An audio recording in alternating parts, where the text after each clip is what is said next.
बिस्मिल्लाहिर्रहमानिर्रहीम। सेकेंडरी की केमिस्ट्री का हमने 7 चैप्टर स्टार्ट किया which is fundamental principles of organic chemistry.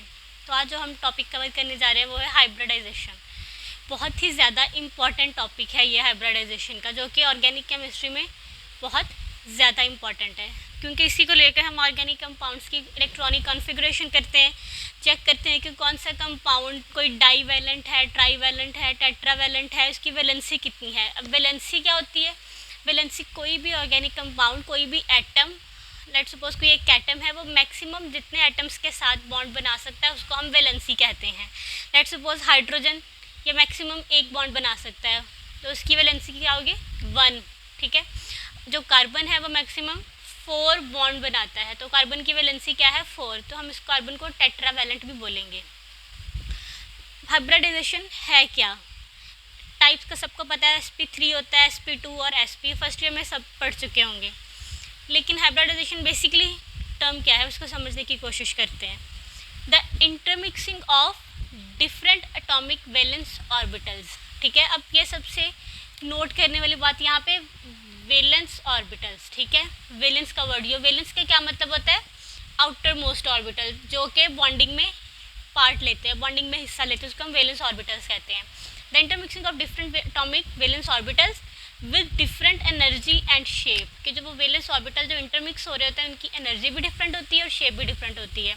Of an atom, किसी भी एटम के एटॉमिक ऑर्बिटल की बात हो रही है, to form the same number of atomic orbitals. ठीक है, कि जितने वैलेंस ऑर्बिटल्स की इंटरमिक्सिंग हुई है तो नेक्स्ट आगे उतने ही ऑर्बिटल्स बनेंगे, लेकिन डिफरेंस क्या होगा? Having same energy and shape, कि उनकी एनर्जी और शेप एक जैसी होगी। इस प्रोसेस को हम क्या बोल देंगे? हाइब्रिडाइजेशन। ठीक है। लेट्स सपोज कि अगर हमारे पास दो ऑर्बिटल्स हैं, ठीक है। लेट्स सपोज ऐसे हम कर लें। अब दोनों की शेप डिफरेंट है, एक स्फेरिकल फॉर्म में, एक डम्बल फॉर्म में है, लेकिन जब इन दोनों की इंटरमिक्सिंग होगी, नेक्स्ट जो हमारे पास ऑर्बिटल्स बनेंगे वो क्या होंगे? सेम उनकी शेप होगी और सेम ही उनका एनर्जी लेवल होगा, तो इसको हम हाइब्रिडाइजेशन बोल देते हैं। तो हम इसका थोड़ा कॉन्सेप्ट इसको स्टार्ट करते हैं। कुछ लोगों को फर्स्ट ईयर में कुछ तो पढ़ चुके होंगे कि सब शेल क्या होते हैं, हमारे पास इलेक्ट्रॉनिक कॉन्फ़िगरेशन कैसे होती है, लेकिन अगर किसी को नहीं पता तो मैं स्टार्ट से इसका कॉन्सेप्ट क्लियर करने की कोशिश करती हूँ। तो सबसे पहले हम देखते हैं कि कोई भी एटम है उसको शेल्स में डिवाइड किया गया है। ठीक है। कोई भी लेट्स सपोज एटम है उसको किस में डिवाइड किया गया है? शेल्स में। शेल्स कितनी टाइप्स के होते हैं? 4 शेल्स होते हैं, K, L, M and N। ठीक है। अब इन शेल्स के अंदर क्या है? हमारे इलेक्ट्रॉन्स प्रेजेंट हैं। ठीक है। सिंपल इतना कॉन्सेप्ट तो करें कि ये जो शेल्स है इनके अंदर इलेक्ट्रॉन्स प्रेजेंट है, लेकिन इलेक्ट्रॉन्स कहाँ प्रेजेंट है उसको भी और अच्छी तरह से देखने के लिए, उनकी जगह को लोकेट करने के लिए हमने इन शेल्स को भी नेक्स्ट सब शेल्स में डिवाइड कर दिया। किस में डिवाइड कर दिया? सब शेल्स में। और सब शेल्स वो कौन से थे? S, P, D and F। ठीक है। 4 सब शेल हो गए। कि सबसे पहले एटम, उसको थोड़ा सा हम अंदर से इनर उसका स्ट्रक्चर देख लेते हैं कि क्या क्या प्रेजेंट। एटम है, एटम के अंदर शेल्स हैं, K, L, M, N। उन शेल्स के अंदर भी सब शेल्स हैं, S, P, D, F। S के अंदर कितने इलेक्ट्रॉन्स हो सकते हैं? 2। P के अंदर 6, D के अंदर 10, F के अंदर 14 मैक्सिमम। इतने इलेक्ट्रॉन मैक्सिमम इन सब शेल्स के अंदर आ सकते हैं। इनसे मिनिमम भी हो सकते हैं, लेकिन मैक्सिमम इससे ज़्यादा इनकी अमाउंट एक्सीड नहीं करती। अब सब शेल को भी नेक्स्ट ऑर्बिटल्स में इनको रखा गया, इसके नेक्स्ट ऑर्बिटल्स में डिवाइड किया गया है। ठीक है। ऑर्बिटल्स, अब यहाँ पे हमने टर्म यूज़ की थी ना ऑर्बिटल, तो ऑर्बिटल डायरेक्टली हम ना तो इनको ऑर्बिटल्स बोल सकते हैं ना तो इनको ऑर्बिटल्स बोल सकते हैं। सब शेल को नेक्स्ट ऑर्बिटल में डिवाइड किया गया है। ऑर्बिटल्स क्या होते हैं? Where maximum probability of finding electron, maximum probability of the presence of electron, के जहाँ पे इलेक्ट्रॉन की प्रेजेंस की मैक्सिमम प्रोबेबिलिटी चांसेस कि ऑर्बिटल्स के अंदर इलेक्ट्रॉन्स प्रेजेंट होते हैं। ठीक है, पहले तो हमने सिंपल इसका वर्ड टर्म यूज़ करते हैं कि एटम्स के अंदर इतने इलेक्ट्रॉन है। अब पता करने के लिए इलेक्ट्रॉन की एग्जैक्ट लोकेशन कहाँ पे है, तो वो है ऑर्बिटल्स। ठीक है, अब लेट्स सपोज अगर हम छोटी सी एग्जांपल ले लें कि कोई शख्स है वो किसी कंट्री में रहता है, तो हम क्या पहले देखेंगे वो कौन सी कंट्री में रहता है। पहले उसकी कंट्री देखेंगे कि लेट्स सपोज इनको हम कंट्रीज़ को नाम देते हैं, K country, L country, M country, N country. तो सबसे पहले हमने देखना है कि वो शख्स वो क्या है, इट्स मीन इलेक्ट्रॉन। ठीक है, कि सबसे पहले वो शख्स कौन सी कंट्री में रहता है, के में, एल में, एम में, एन में। ठीक है, इन दोनों में से अगर हमने देख लिया अच्छा इस शेल में है, इस कंट्री में है, तो नेक्स्ट हमने देखना है कि कौन से सिटी में रहता है। City means sub shell, SPDF। ठीक है, अब हमने सिटी भी डिस्कवर कर ली कि लेट्स सपोज P सिटी में रहता है। ठीक है, यहाँ पे कोई भी आप सिटीज़ को नेम दे सकते हैं, P सिटी में रहता है। तो सिटी के अंदर कितने घर होते हैं, बहुत सारे घर। तो फिर हमने वो घर लोकेट करना है कौन से घर के अंदर रहता है, तो वो घर को हम क्या नाम दे देंगे, ऑर्बिटल। तो इन ऑर्बिटल्स के अंदर इलेक्ट्रॉन रहते हैं। ठीक है, सिंपल सी एग्जांपल से आपको समझाने की कोशिश की है। तो हम देख लेते हैं इनके ऑर्बिटल्स कौन कौन से सब शेल्स के। अगर हम बात करें एस की, एस का है हमारे पास सिर्फ एक ऑर्बिटल प्रेजेंट होता है, क्योंकि इसकी स्फेरिकल शेप होती है, तो मैक्सिमम 2 इलेक्ट्रॉन्स आ सकते हैं। अगर हम बात करें पी की, तो पी के हमारे पास 3 ऑर्बिटल्स होते हैं।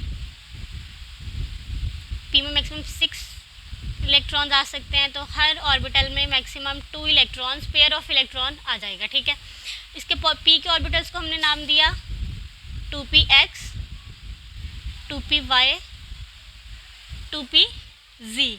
ठीक है, तो डी के भी इसी तरह बहुत से ऑर्बिटल है, एफ के भी बहुत से ऑर्बिटल है, लेकिन हम यहाँ पे एस और पी की ही बात करेंगे, क्योंकि जो हाइब्रिडाइजेशन हम पढ़ेंगे उसमें एस और पी ऑर्बिटल्स का के बारे में हम डिस्कस करेंगे। sp3 है, let's sp3, sp2 and sp।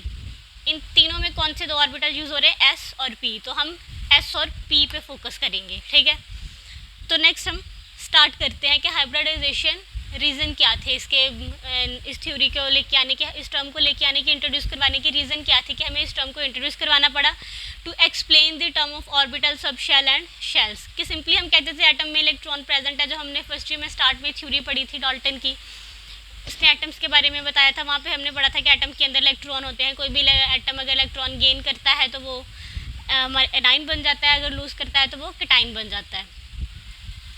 तो इस थ्योरी को समझने की क्या ज़रूरत है, अगर सिंपली हमारे पास टर्म थी कि हमने इतना शेल्स को लेके, सब शेल को लेके, फिर हाइब्रिडाइजेशन की टर्म को, इसको हम समझने की कोशिश करते हैं। पहले मैं इसको रेज कर दूँ। अब ऑर्गेनिक कंपाउंड्स में सबको पता है कि जो कार्बन हमारे पास बेसिक एटम होता है, ये सभी के साथ इसने बॉन्डिंग करनी होती है। कार्बन ने कार्बन के साथ भी बॉन्डिंग करनी होती है, कार्बन ने हाइड्रोजन के साथ भी बॉन्डिंग करनी होती है, कार्बन ने ऑक्सीजन के साथ भी बॉन्डिंग करनी होती है, और बहुत सारे एटम्स के साथ बॉन्डिंग करता है। तो बेस है हमारे पास कार्बन। तो बेसिकली कार्बन जो है वो कितने बॉन्ड बनाता है, 4। तो हम क्या कहेंगे, तो इलेक्ट्रॉनिक कन्फिग्रेशन है कार्बन की, वो हमारे पास क्या है, कुछ और बता रही है, लेकिन जो कार्बन की वैलेंसी है वो है 4, टेट्रावैलेंट है कार्बन। लेकिन अगर हम इसकी कॉन्फ़िगरेशन की बात करें, कार्बन का सबसे पहले हम लिख लेते हैं एटॉमिक नंबर। कितना एटॉमिक नंबर है, 6। अब इसकी इलेक्ट्रॉनिक कॉन्फ़िगरेशन करते हैं, 1s,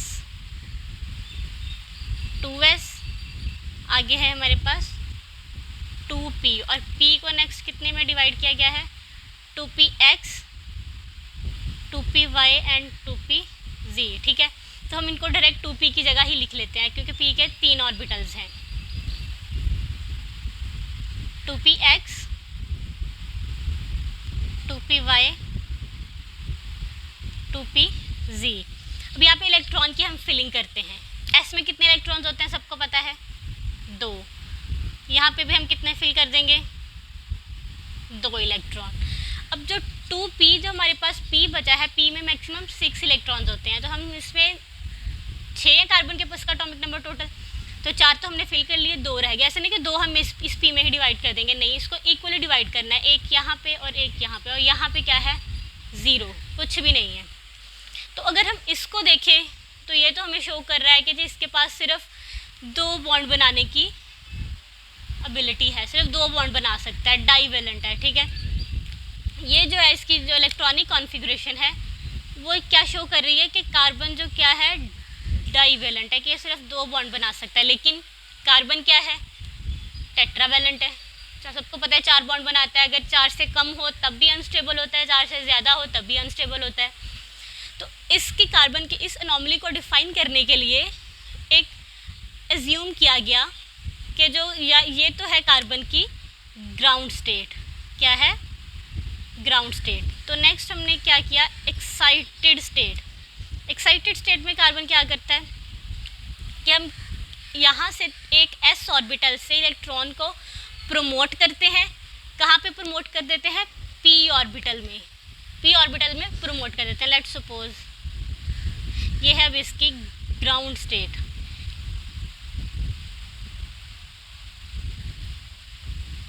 पहले इसके ऑर्बिटल लिखते हैं 2px 2py 2pz।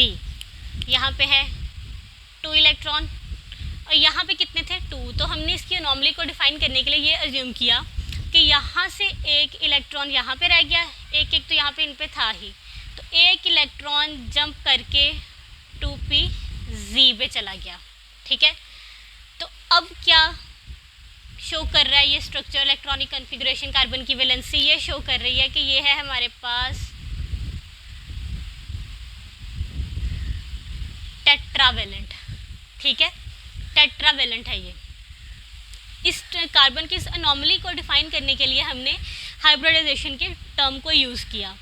अब कुछ ये सोच रहे होंगे कि ऑब्वियसली जब सबको पता है इसको जब हम इलेक्ट्रॉन्स को प्रमोट करते हैं, एक्साइट करते हैं, तो इसके लिए ऑब्वियसली एनर्जी चाहिए होती है। तो एनर्जी कहाँ से आती है, क्योंकि बॉन्ड तो नेचुरल फिनोमिना बन रहे होते हैं, हमारी बॉडी के अंदर भी बन रहे होते हैं, और ऑफकोर्स बहुत सारे रिएक्शंस ऐसे हैं अगर हम दो केमिकल्स को मिक्स भी कर दें तो ऐसे रिएक्शंस होते हैं कि वो ऑटोमेटिकली बॉन्ड फॉर्मेशन कर लेती है, इवन कि हम इनको एनर्जी भी प्रोवाइड नहीं कर रहे होते। तो वो एनर्जी इनके पास कहाँ से आती है कि वो इलेक्ट्रॉन प्रमोट होकर एक्साइट होकर p ऑर्बिटल्स में चला गया। अब ये एक स्पॉन्टेनियस प्रोसेस है, ये बात समझ लें। स्पॉन्टेनियस प्रोसेस से क्या मतलब है कि जैसे ही बॉन्डिंग होती है, सबको पता है जब बॉन्ड फॉर्मेशन होती है, बॉन्ड बनता है तो एनर्जी रिलीज़ होती है। तो वो जैसे ही एनर्जी रिलीज़ होती है वो स्पॉन्टेनियसली s ऑर्बिटल उसको पिक करके अपने इलेक्ट्रॉन को एक्साइट करके p ऑर्बिटल में भेज देता है।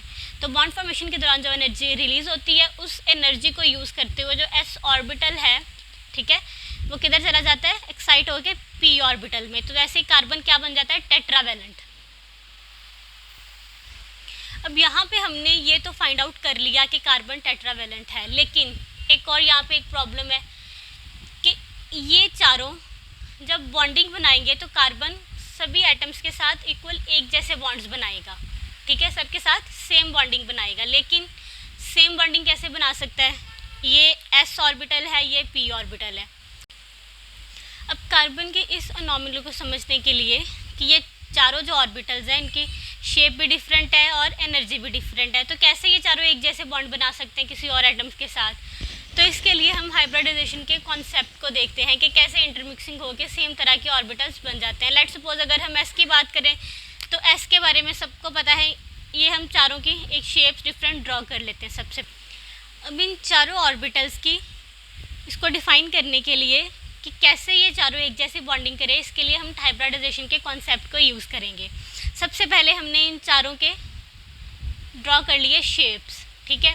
अब शेप्स कैसे ड्रॉ की, सबको पता है s ऑर्बिटल है वो स्फेरिकल फॉर्म में होता है, इट्स मीन 2 ना तो इसका x एक्सिस पे काम है, ना तो y पे और ना तो z पे। लेकिन जो 2p ऑर्बिटल है उसके नेक्स्ट हमारे पास है कितने ऑर्बिटल्स में डिवाइड किया गया, इसको 2p जो शेल है उसको 3 ऑर्बिटल में डिवाइड किया गया है, 2px 2py एंड 2pz। अब इन तीनों को हम देख लेते हैं कौन सा x एक्सिस पे प्रेजेंट है और कौन सा y एक्सिस पे, कौन सा z एक्सिस पे। अगर हम x की बात करें, पहले हमने x को ड्रॉ कर लिया, ये डम्बल फॉर्म में होता है 2p ऑर्बिटल, ठीक है। y एक्सिस पे भी हमने ड्रॉ कर लिया ऑर्बिटल और z एक्सिस पे भी ड्रॉ कर लिया। अब ये तीनों डिफरेंट एनर्जी वाले हैं, लेकिन जब इनकी इंटरमिक्सिंग हुई, इंटरमिक्सिंग होने के बाद हमारे पास जो ऑर्बिटल बने सेम नंबर ऑफ ऑर्बिटल बनेंगे। यहाँ पे क्या है, form the same number of atomic orbital, जितने 4 की इंटरमिक्सिंग हुई है तो 4 ही ऑर्बिटल्स बनेंगे सेम नंबर, लेकिन डिफरेंस क्या होगा, कि पहले इनकी एनर्जी शेप डिफरेंट थी लेकिन बाद में एक जैसी हो जाएगी। लेट्स सपोज के बाद में हमारे पास ऑर्बिटल्स बने हैं,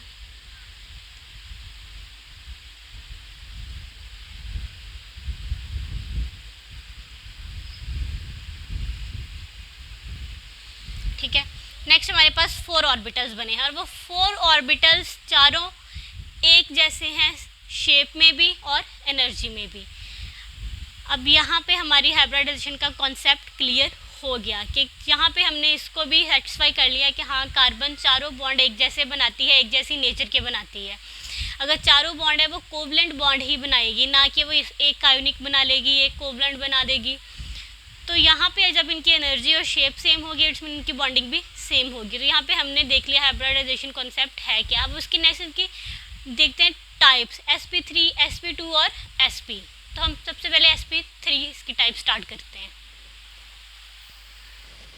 अब व्हाट इज sp3 हाइब्रिडाइजेशन, इसके ऐसे नाम से पता चल रहा है कि s ऑर्बिटल को डिफाइन कर रहा है, p ऑर्बिटल को डिफाइन कर रहा है, ठीक है।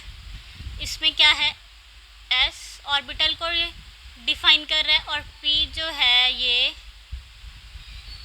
p ऑर्बिटल को डिफाइन कर रहा है। इसका मतलब है कि इसकी जो वैलेंसी में बॉन्डिंग में s और p के ऑर्बिटल्स पार्ट लेंगे। तो इसके नाम से हम एक और बात भी देख सकते हैं कि s कितने हैं 1 और p कितने हैं 3। इट मीन कि जब यहाँ पे sp3 हाइब्रिडाइजेशन ऐसे स्ट्रक्चर को कवर करेगा कि जब इनके एक s और 3 p ऑर्बिटल्स मिलके बॉन्डिंग करते हैं।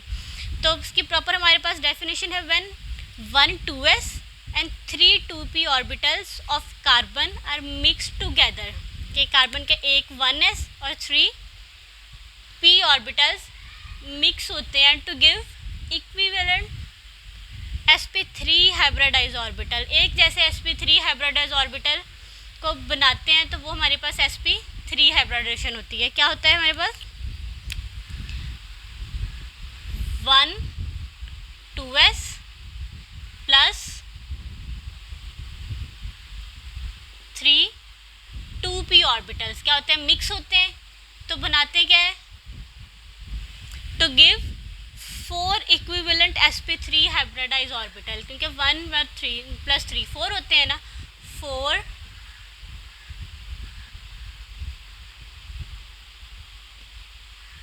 इक्विवेलेंट sp3 हाइब्रिडाइज्ड ऑर्बिटल्स, ठीक है। अब इक्विवेलेंट कैसे बनेंगे, एनर्जी और शेप सेम कैसे हुई, सबको मैं पहले बता चुकी हूँ बहुत अच्छे तरीके से, ठीक है। अब इसकी हम देख लेते हैं कोई एग्जांपल। तो इसकी एग्जांपल हमारे पास है सिंपल। सबसे पहले हम देखते हैं CH4 की एग्जांपल देख ले, विच इज़ मीथेन, ठीक है। मीथेन की एग्जांपल क्या, सबसे पहले हम करते हैं हाइब्रिडाइजेशन की इलेक्ट्रॉनिक कॉन्फ़िगरेशन कार्बन की। इलेक्ट्रॉनिक कॉन्फ़िगरेशन कार्बन की सबको पता है 1s 2 और electrons, 2s 2 electrons, 2px 2py and 2pz। यहाँ पे पहले तो एक इलेक्ट्रॉन था, इसमें 0 था, लेकिन एक्साइटेड स्टेट में क्या हुआ, एक इलेक्ट्रॉन यहाँ पे जंप किया तो क्या हमारे पास न्यू कॉन्फ़िगरेशन आ गई 2py 2pz, ठीक है। तो इंटरमिक्सिंग होकर ये 4 sp3 हाइब्रिडाइज ऑर्बिटल बना देंगे जो कि बॉन्डिंग करेंगे नेक्स्ट इसके साथ जो हाइड्रोजन अटैच है। अब हाइड्रोजन की अगर हम देख लेते हैं इलेक्ट्रॉनिक कॉन्फ़िगरेशन, हाइड्रोजन को सबको पता है 1s है, इसका हमारे पास 1 है एटॉमिक नंबर। तो इसमें मैक्सिमम प्रोबेबिलिटी तो 2 इलेक्ट्रॉन्स की है, लेकिन मिनिमम भी हो सकते हैं, मिनिमम इसमें है 1। तो अब यहाँ पे क्या हमें शो हो रहा है कि इसकी जो इलेक्ट्रॉनिक कॉन्फ़िगरेशन हमें ये शो कर रही है कि कार्बन के पास बॉन्डिंग के लिए चार ऑर्बिटल्स हैं, ठीक है, जिसमें एक इलेक्ट्रॉन प्रेजेंट है, अनपेयर्ड इलेक्ट्रॉन प्रेजेंट है और वो पेयरिंग के लिए रेडी है, किसके साथ, हाइड्रोजन के साथ। अब 4 हाइड्रोजन है, सबके पास कितने हैं 4s ऑर्बिटल्स जो कि अनपेयर्ड है, इट्स मीन वो आपस में क्या कर लेंगे, इसके साथ पेयरिंग कर लेंगे। अब हम सबसे पहले इसको स्ट्रक्चर के थ्रू ड्रॉ करने की कोशिश करते हैं।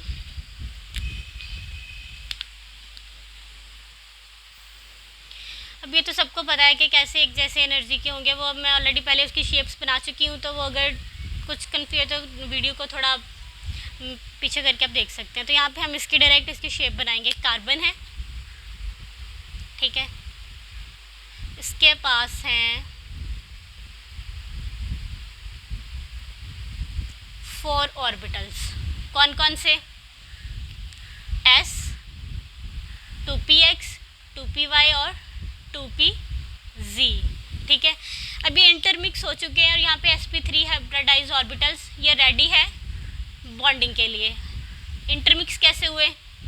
हाइब्रिडाइजेशन के थ्रू। तो यहाँ पे क्या होगा, जो हाइड्रोजन के हैं s, ये सभी s ऑर्बिटल्स हैं। 4 हाइड्रोजन के एटम्स हैं, तो ये सभी s ऑर्बिटल्स हैं। तो ये s ऑर्बिटल्स किसके साथ बॉन्डिंग करेंगे? इन हमारे पास जो है अनपेयर्ड इलेक्ट्रॉन जो कार्बन के पास प्रेजेंट है इन 4 ऑर्बिटल्स में, उनके साथ ये बॉन्डिंग करेंगे। अब लेट्स सपोज ये है हमारे पास कार्बन का 2x, ठीक है, 2s, इसको x का नाम देते हैं, 2py का नाम देते हैं, 2pz का नाम देते हैं, ठीक है। अब इनके साथ एक एक हाइड्रोजन का एटम अटैच हो जाएगा। पहले इनमें 1 इलेक्ट्रॉन था, ठीक है, अब इनमें कितने हो गए? 2 इलेक्ट्रॉन। 1 इलेक्ट्रॉन था और इसको थोड़ी सी नेमिंग इसके बाद में लिखते हैं, 2 इलेक्ट्रॉन हो गए। 1 इलेक्ट्रॉन था, 2 पेयर्ड हो गए, ठीक है। इसमें भी 1 इलेक्ट्रॉन था, लेकिन अब उसमें क्या हो गया? पेयर्ड हो गए इलेक्ट्रॉन। तो यहाँ पे जो बॉन्डिंग बनी है ये हेड टू हेड ओवरलैपिंग हुई है। It's mean head to head overlapping हुई है। तो ये कैसे, कौन सा बॉन्ड बनता है? सिग्मा बॉन्ड बनता है। तो ये कौन सा बॉन्ड है? ये sp3 सिग्मा बॉन्ड होगा। sp3 सिग्मा बॉन्ड ये ss ऑर्बिटल्स की ओवरलैपिंग से बना है, तो ये क्या होगा? sp3 sigma orbitals. जब भी हमारे पास एक सिंपल आप लोगों ने टर्म याद रखनी है, ss ऑर्बिटल्स आपस में ओवरलैपिंग करते हैं तो हमेशा हमारे पास क्या बॉन्ड बनता है? सिग्मा बॉन्ड बनता है। जब s और p ओवरलैपिंग करते हैं तब हमारे पास तब भी सिग्मा बॉन्ड बनता है, क्योंकि जो s है हमेशा ये हेड टू हेड ओवरलैप ही करेगा। लेकिन जब p और p ओवरलैप करते हैं तब हमारे पास पाई बॉन्ड बनता है, क्योंकि जो p ऑर्बिटल्स हैं ये हमेशा साइड बाय साइड ओवरलैपिंग करते हैं, हेड टू हेड ओवरलैपिंग नहीं करते। तो यहाँ पे कितने बॉन्ड बने हैं? 4 सिग्मा बॉन्ड बने हैं। इन सभी बॉन्ड लेंथ सबकी एक जैसी है, सबकी सेम एनर्जी है, सेम शेप है, सेम तरह का बॉन्ड बनाया है, ठीक है। अब इसका जो एंगल होगा, all these 4 sp3 hybrid orbitals are degenerate having equal energy and directed to an angle of 109.28। Angle भी क्या है इसका? 109.28, ठीक है। अब एक जैसी इनके वैलेंसी है, एक जैसी शेप है, एक जैसे बॉन्ड नेचर है, एक जैसी बॉन्डिंग की है। तो ये तो हमने sp3 की एक एग्जांपल पढ़ ली। अब इसकी एक और एग्जांपल देख लेते हैं, विच इज़ इथेन। अब हम देखेंगे इथेन की एग्जांपल। CH3 बॉन्ड CH3, ये क्या है हमारे पास?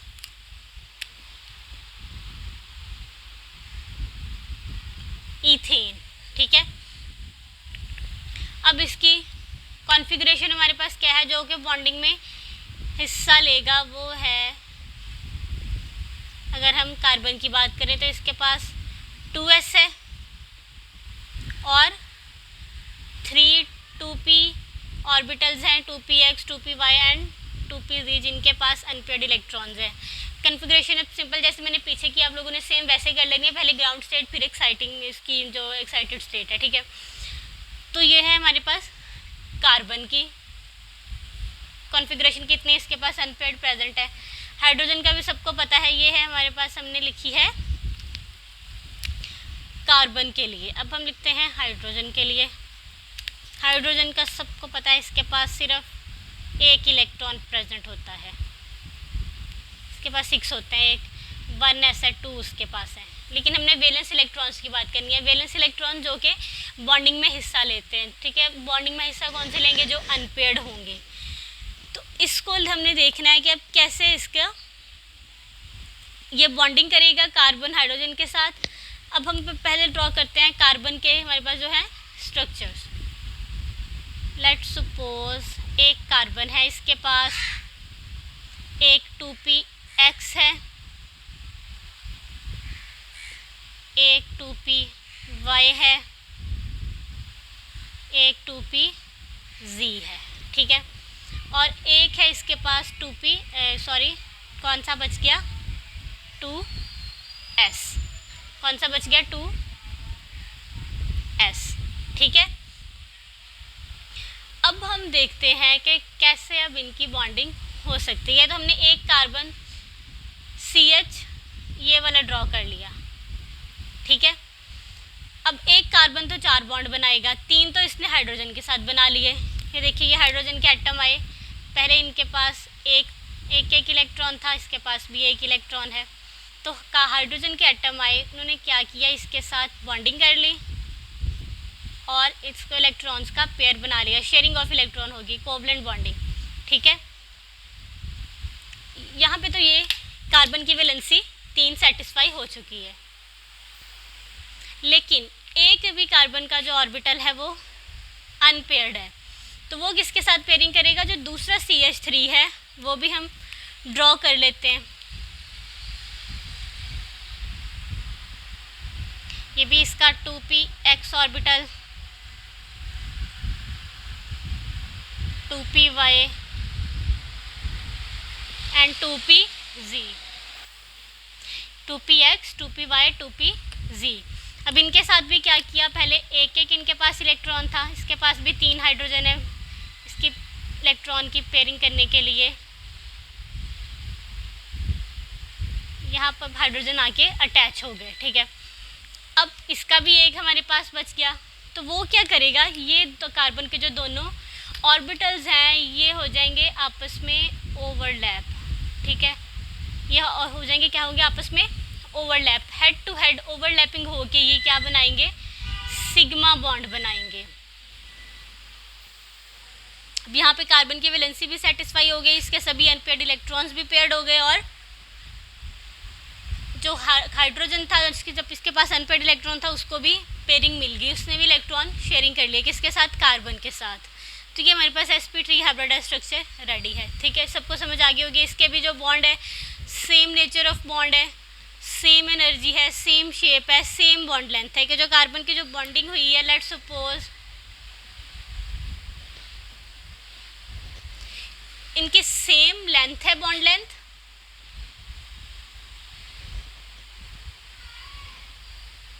सेम बॉन्ड लेंथ है, सेम एनर्जी, सेम शेप। समझ आ गई। यहाँ पे हमारे sp3 हाइब्रिडाइजेशन का टॉपिक कंप्लीट हो गया। अब हम नेक्स्ट लेक्चर में, थोड़ा सा ये लेंथी हो गया, नेक्स्ट लेक्चर में इंशाल्लाह sp2 और sp हाइब्रिडाइजेशन पढ़ेंगे। तो अगर आपको समझ आई हो तो वीडियो को लाइक करें, चैनल को सब्सक्राइब करें। थैंक यू, अल्लाह हाफिज़।